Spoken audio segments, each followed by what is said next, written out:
கம்பஞ்சோறு சாப்பிடணும், கம்பங்கூழ் குடிக்கணும், கம்பு உருண்டை சாப்பிடணும். சிறுதானியத்தில் திணை அரிசியை ஏன் கொண்டாடுறோம்னா, அதுல திணை அரிசி என்ன கலர்ல இருக்கும்? பொன் மஞ்சள் கலர்ல இருக்கும், கோல்டன் கலர்ல இருக்கும். திணைனா ஃபாக்ஸ்டைல் மில்லட்.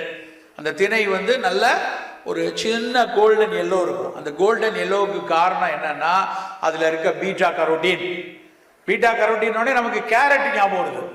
கேரட் எதுக்கு நல்லது? கண்ணுக்கு. திணை அரிசியும் கண்ணுக்கு நல்லது. திணை அரிசியில நம்ம பொங்கல் சாப்பிட்டா அது கண்ணுக்கு நல்லது. வெறும் பொங்கல் சாப்பிட்டா தூக்கம் வரும். ஆனா திணை அரிசியில பொங்கல் சாப்பிட்டா கண்ணு நல்லா தெரியும்.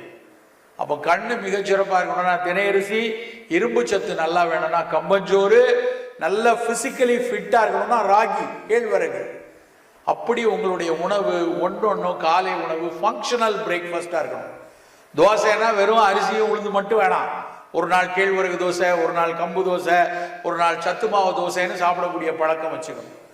காலை சாப்பாடு இப்படி